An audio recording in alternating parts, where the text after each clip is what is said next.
Hello, and welcome to the Knit and Grace podcast. Let's talk about size inclusivity.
Hi there, and welcome back to the channel if you are a returning viewer. If you are new here, my name is Mia and I am the maker behind Knit and Grace. And today I have a little knit and chat for you all. And so this one was prompted by, sometimes my knit and chats are, I put out a call for questions, or it might be a topic that's come up in my knitting life for whatever reason, which is the type of episode that I bring you today.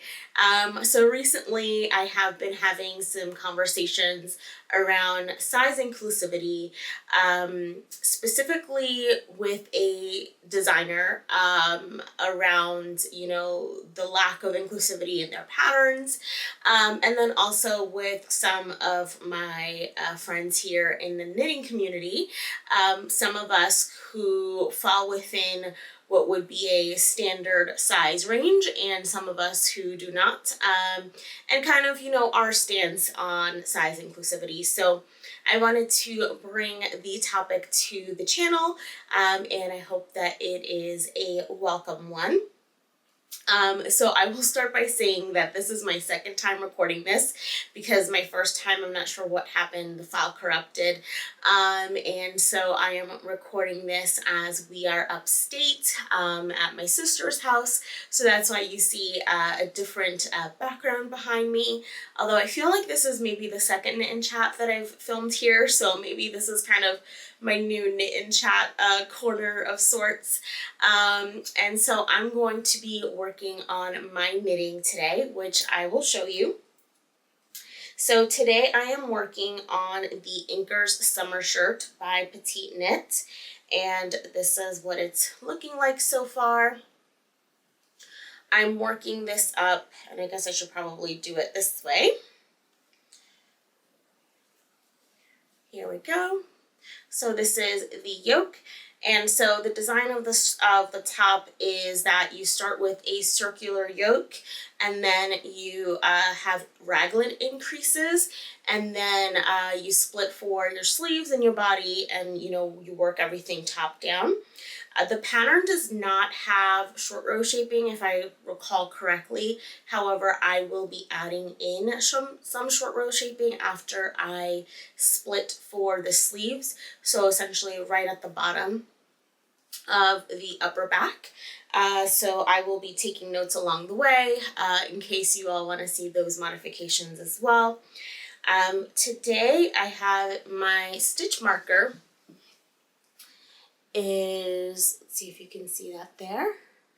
It is from Reshma of Hello Lavender's Affirmation collection, and it is the I Am Enough stitch marker, which I think is very apt due to this conversation that we're having today.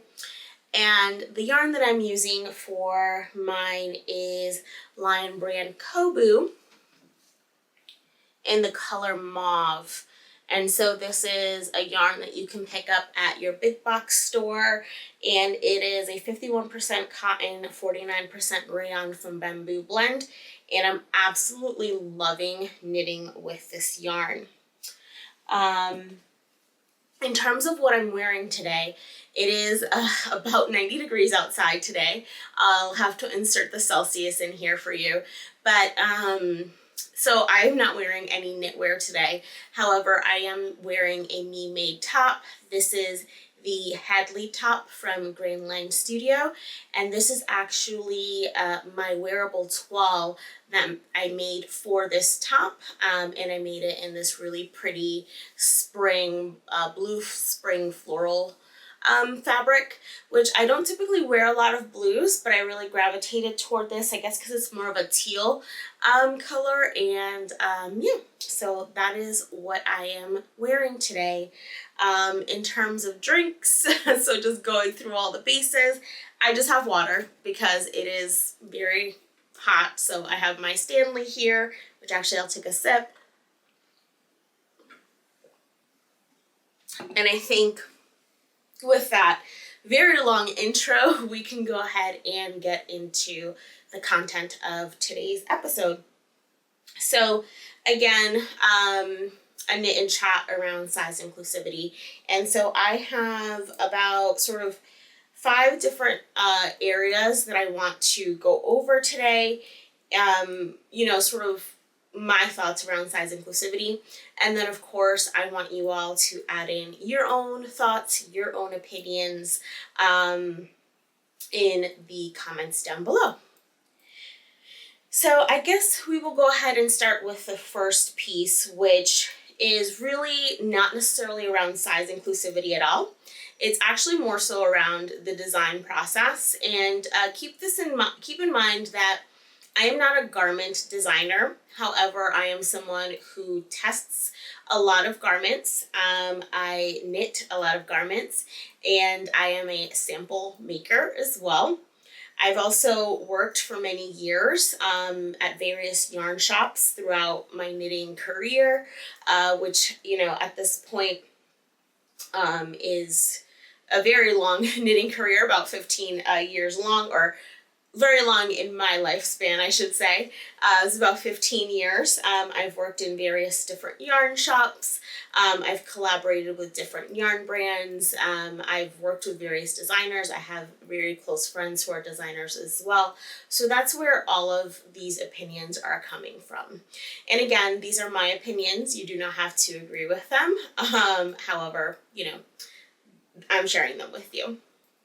So the first one that I'm going to talk about is about the design process in general, and the fact that designers, knitwear designers specifically, are not paid very much. And so, you know, when you think about when you're buying a knitting pattern and you're thinking about the price of the pattern, let's say a top these days probably will run you about $8 to $10 US.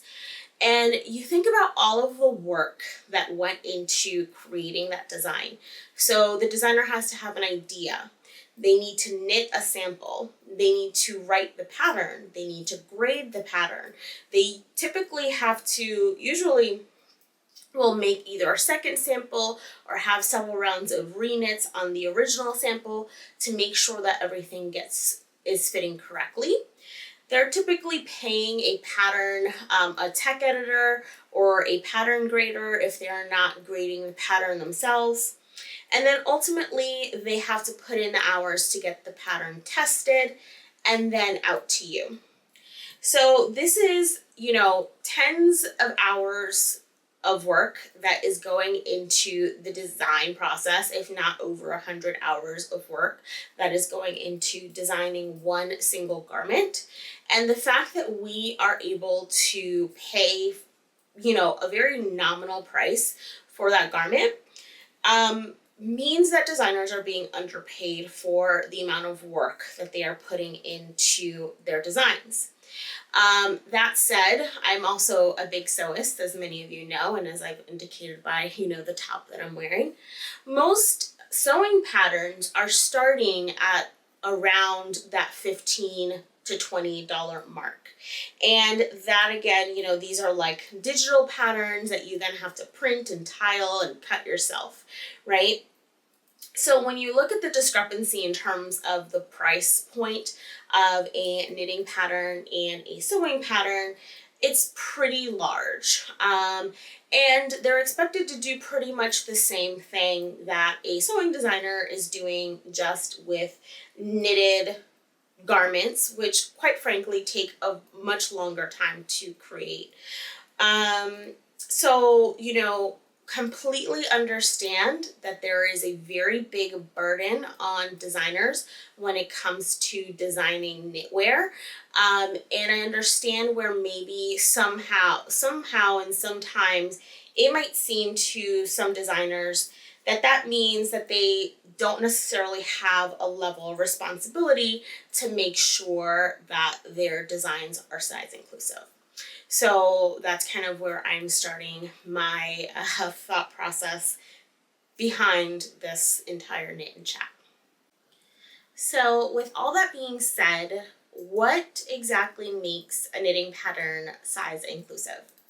So according to the Craft Yarn Council Association, and they're sort of the governing body with everything that has to do with knitwear design, a size inclusive pattern should be one that is graded for a finished bust, or I should say that is graded for a bust size of about 30 inches all the way up to a bust of 60 inches. And so the reason why I say graded to a bust size versus a finished bust size is because that means that it should fit, the final garment should fit a person that has a 30-inch to 60-inch bust with the intended ease. And all of the sizing that I'm going to be discussing today is specific to women's knitwear design. So that means that if you're, and so actually I should say that in centimeters as well, I do have that written down here. In centimeters, that's going to be 71 centimeters all the way to 152 centimeters.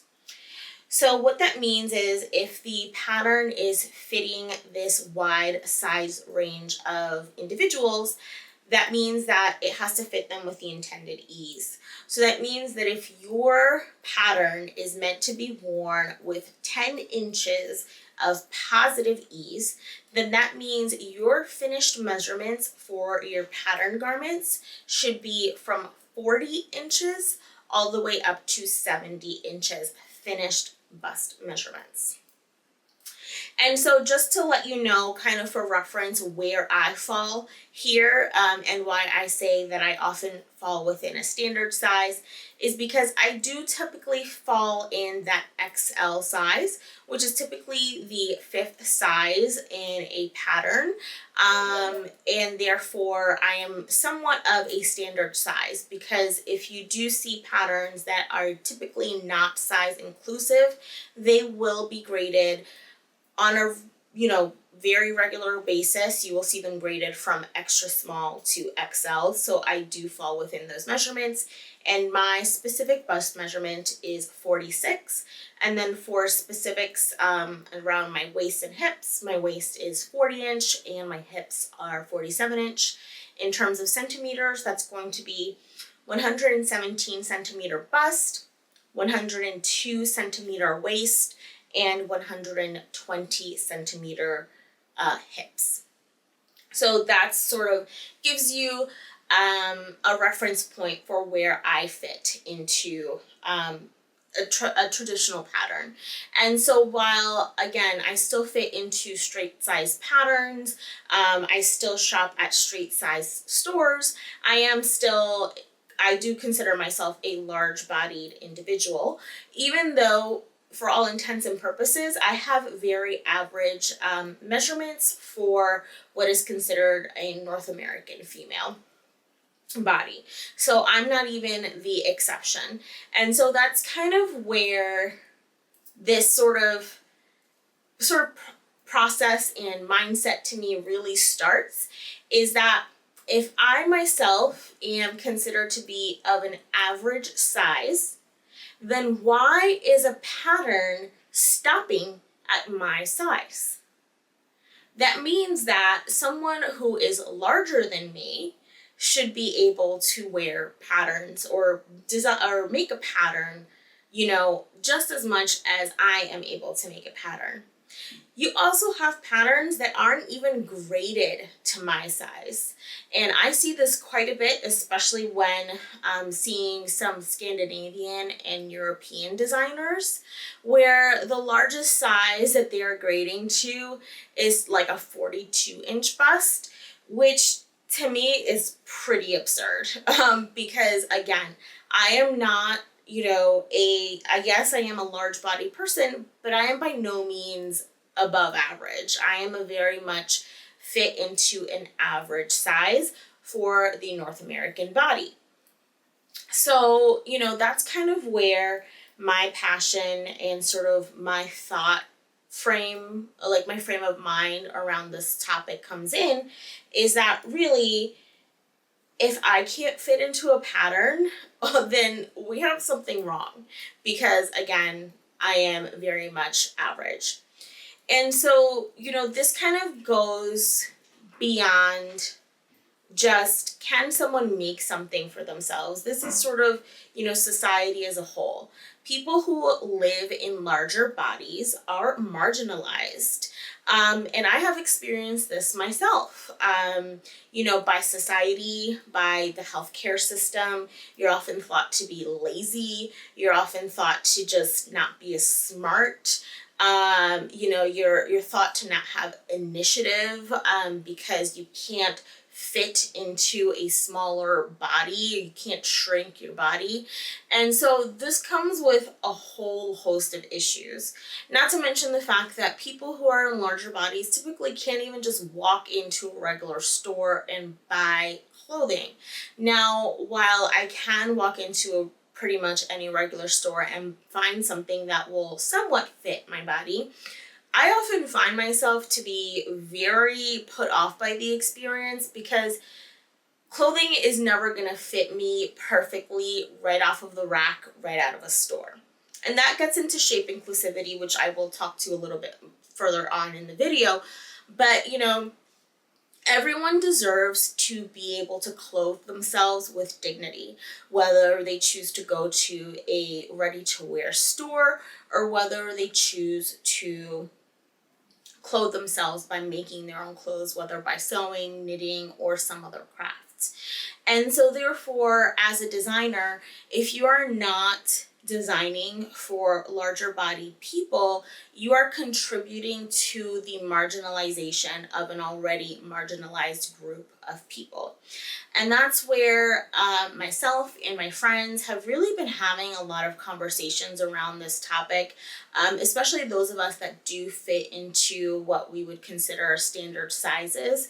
Because at the end of the day, if those of us that actually fit into designer size ranges are not speaking up for those that do not, designers aren't going to make any changes. And with the designer specifically that I was speaking to, they were like, well, those people in those size ranges aren't in my market of people, so I'm not designing for them. Like, these people are not buying my designs, so then why should I grade my designs to fit their bodies? Well, first and foremost, if you're not grading your designs to fit their bodies, then those people are not going to be able to be in your customer base because you are not designing for them.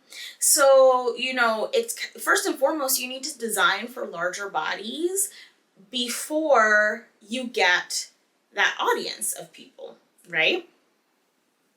So it's kind of a catch-22, which I completely understand.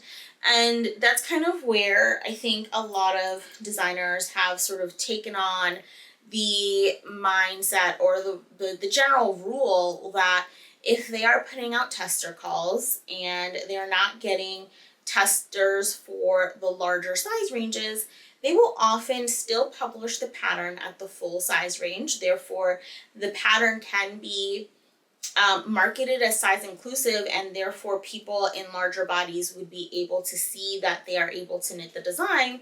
And then designers are making the caveat when they are releasing the pattern that those larger sizes have not been fully tested, and therefore they will be, providing those patterns for free in exchange for feedback.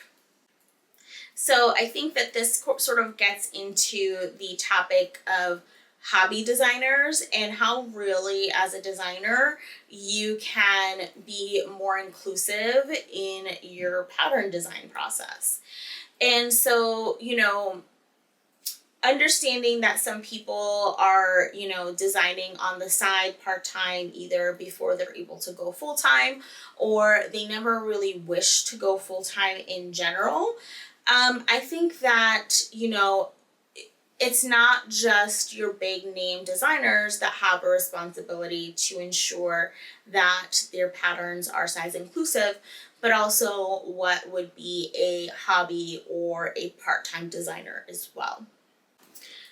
So how do you ensure that you can put out size inclusive patterns? And that really starts with the testing process. And I will link to an article by Amy Scher where they share their sort of philosophy around testing and their testing process. And I will touch to a few of these, specifically from my sort of point of view and my experience as a tester. So the first thing is that, again, you have to grade the pattern to those sizes in order to be able to put out a testing call. And, with pattern grading, there are tons of free and paid for tools. I will link to, I know Isolde T has a very good size chart that she offers completely for free, that is size inclusive. So you can definitely start out with a free size chart and then eventually purchase a paid for size chart. Or if you're going the way of having an official pattern grader, a lot of the times your pattern grader will have a standard size chart that they use as well. So first and foremost, you need to grade the pattern to those sizes. Then when you put out the testing call, you need to make sure that the time frame for the testing is also size inclusive. This means that, if it takes a typical, let's say, small or medium sized person to knit a garment in 4 weeks, it's probably going to take someone in your larger size range double that amount of time to knit. So I know that kind of the standard testing window for most garments tends to be about 6 weeks, but really when you want to test for a fully size inclusive pattern, you really should be offering your testers probably more in the range of 10 to 12 weeks in order to test the pattern. This is going to allow not only for them to knit the actual pattern, but also life happens. And then most importantly, if things need to be changed, it allows the tester to go back and rip out and reknit if necessary. So all of these things that are part of the testing process take time, and you need to allow your testers the proper amount of time to do so. That said, you also need to recognize that not only does it take more time for a large body tester to test a pattern, but also takes more yarn. And so also offering yarn support when you're able is definitely something that is, in my opinion, something that would be very valuable to ensure that your tests are size inclusive. And so while, even if you're a part-time designer, you may not have the money to do this personally, a lot of the times, designers are sponsored yarn for the various patterns. And you can even just speak to your, the supplier of your yarn for that specific pattern, if they are willing to provide your testers a discount or even full yarn support at some of those larger sizes, you'd be really surprised at how willing, some of these yarn producers are at providing the support, because at the end of the day, it provides more marketing for their products and it allows their products to get into more hands. And then I think another piece, which will lead into probably the next topic that I talk about around shape, is allowing for modifications. So, the most sort of your testing process, it shouldn't be about the most important thing being, are your yardage numbers correct? While yes, you want to make sure that you are properly sort of identifying how much yarn someone will need, but you also need to make sure that the pattern is fitting each size as intended. And sometimes that's going to need modifications. And so, for instance, a lot of, a common modification that I will make is around length. So I am a short person, so I will often have to shorten sleeves, shorten bodies in order to make sure that the pattern fits me as intended.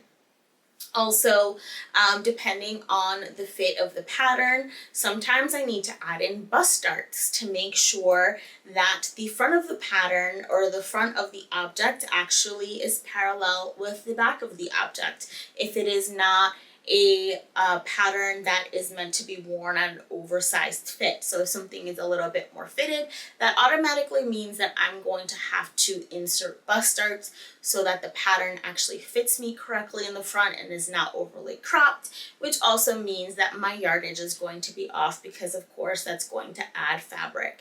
So you also need to be able to, within reason, allow for modifications for your pattern so that everyone can make sure that the pattern fits their bodies.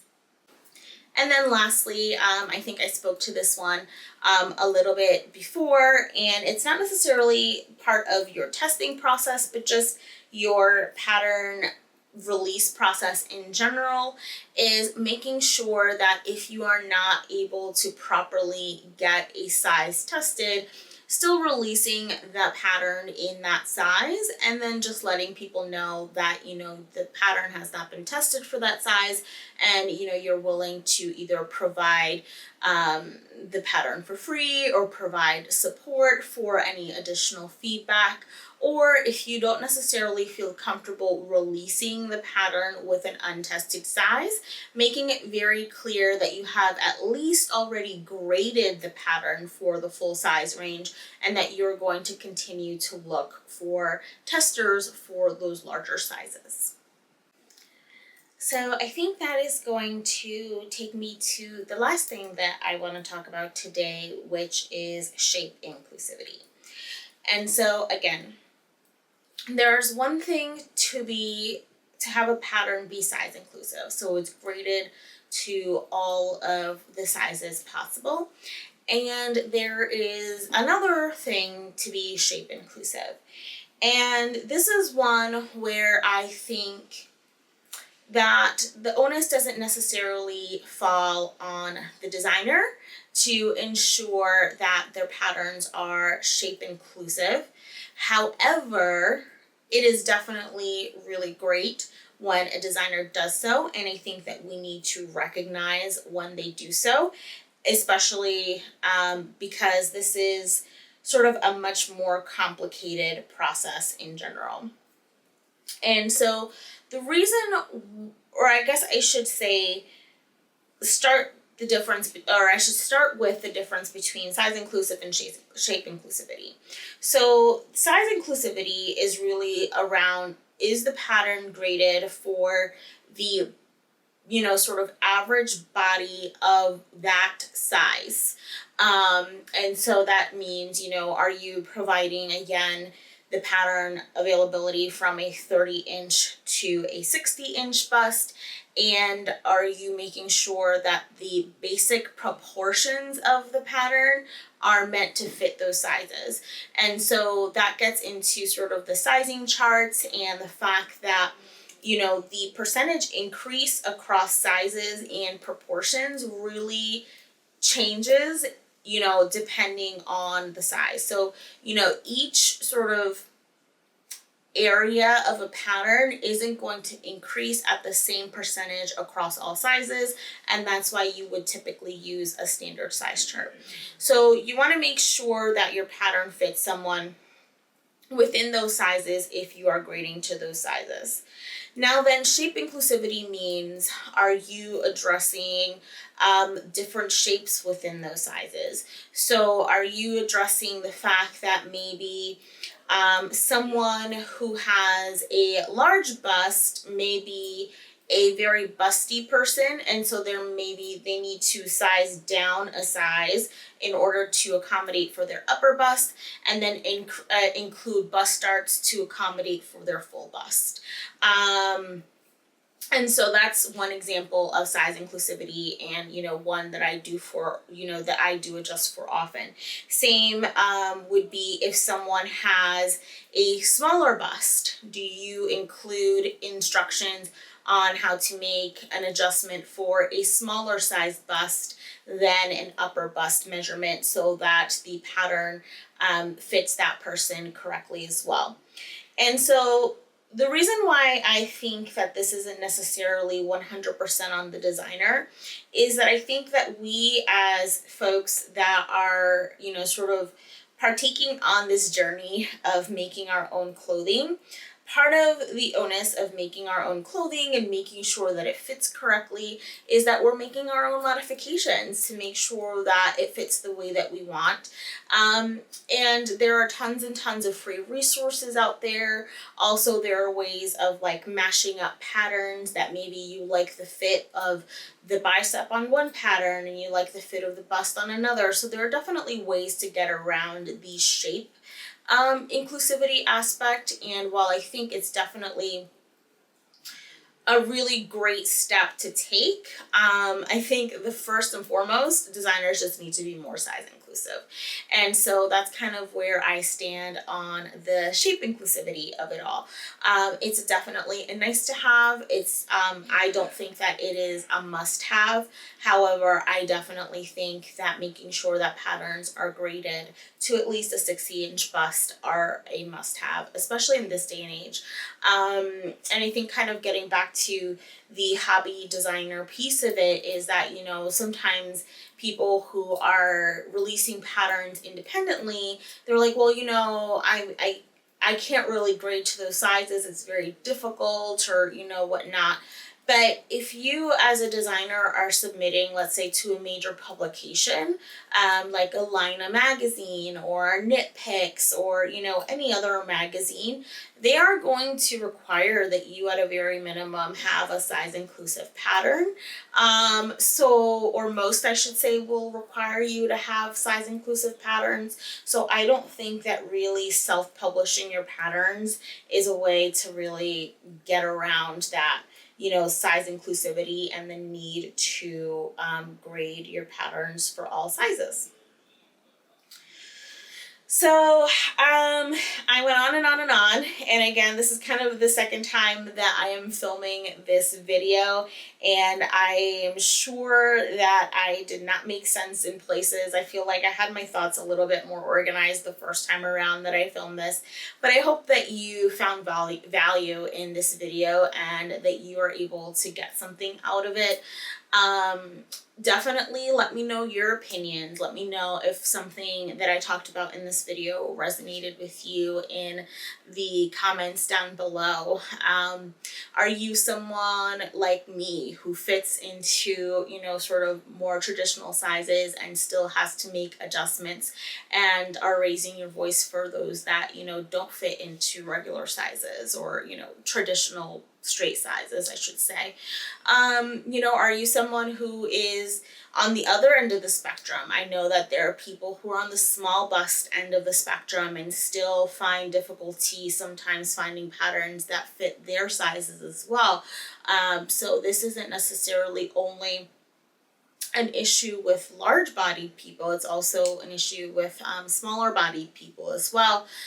It's just simply the fact that, you know, larger bodied people tend to be or have been historically marginalized. And you know, one of the things is, in just putting in a personal anecdote here, you know, and I think I may have mentioned this earlier in the video, but it's definitely something that I felt myself, right?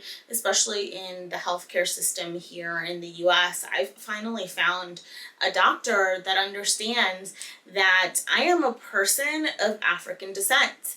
And that means that my body is built different than a person who is Caucasian, and that I'm not going to fall into some of the standard, you know, sort of metrics and measures when it comes to my health. I am a muscular person, so I am automatically going to weigh more than someone who is the same size as me and is not as muscular.